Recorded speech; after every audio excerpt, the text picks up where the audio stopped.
Welcome to my new video. दोस्तों, भारत ने GDP में जापान को पीछे छोड़ दिया है। आपने सही सुना, 2025 में भारत दुनिया की तीसरी अर्थव्यवस्था बन गई है, जिसने जापान को चौथे नंबर पर ढकेल दिया है। रुकिए, भारत के अर्थव्यवस्था के लिए इसका वास्तव में क्या मतलब है? क्या हम आधिकारिक तौर पर एक वर्ल्ड की सुपर पावर बनने जा रहे हैं? क्या यह सिर्फ संख्या का खेल है? तो दोस्तों, अपनी जगह पर रिलैक्स होकर आप बैठ जाइए, क्योंकि अगले में मैं आपको भारत की अर्थव्यवस्था जापान को 2025 में क्यों पछाड़ पाई ये समझाऊंगा, और भारत की अर्थव्यवस्था और जापान की अर्थव्यवस्था में आपको अंतर बताऊंगा। दोस्तों, तो चलते हैं। भारत का नाम मात्र 5.4 ट्रिलियन डॉलर की जो जीडीपी है वो पार कर गई है, जो पहली बार जापान से आगे निकल गया है। कि ये सब जीडीपी होती है दोस्तों, वो अमेरिकी डॉलर में ही मापी जाती है, क्योंकि एक ग्लोबल करेंसी है वो डॉलर ही है। की महंगाई है और जो जीवन यापन है वो दोनों समयोजित नहीं है।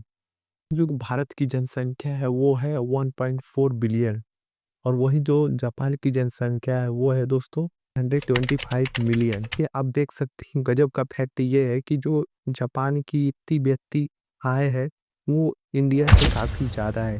तो दोस्तों, ये एक ऐसा हो गया जैसे कि बड़ी सी थाली से तुलना एक छोटे से मटके से करने जैसा है। एक विशाल है और दूसरा महंगा है। के कुछ बड़े कारण हैं, जैसे भारत की डेवलपमेंट रेट है वो है सालाना 6 से 7%, लेकिन वही अगर जापान की देखें डेवलपमेंट रेट तो वो बहुत ज़्यादा सुस्त रही है।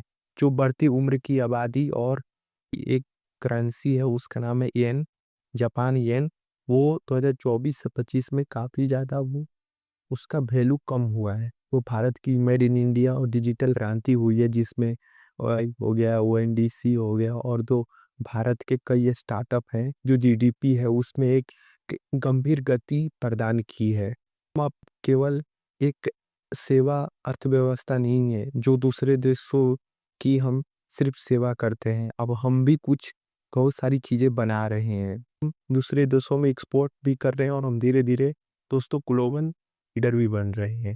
बिगर GDP each country richer citizens. टीपी आपके कुल बैंक बैलेंस की तरह है, यह कोई नहीं बताता कि उसे कैसे हम साझा कर रहे हैं। 800 मिलियन लोग अभी भी दोस्तों गरीब है।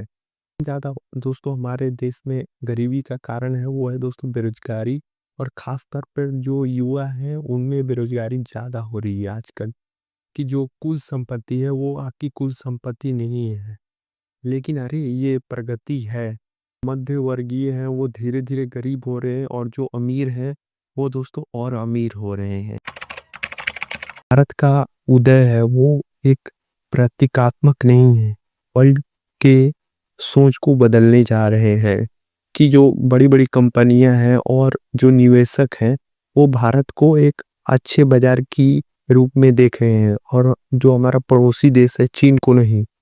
और G20 और वर्तमान भारत का वजन काफी ज्यादा बढ़ गया है। जियोपॉलिटिक्स के रूप में भारत का आवाज काफी ज्यादा बुलंद हो गया है।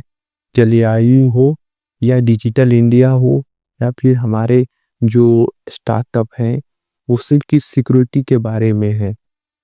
मेड इन इंडिया जो है वो टैग है वो बहुत ज़्यादा शक्तिशाली होते जा रहा है। ये सिर्फ एक टी शर्ट पर छपवा कर चलने वाला नहीं है, कि अंतरिक्ष में भी है।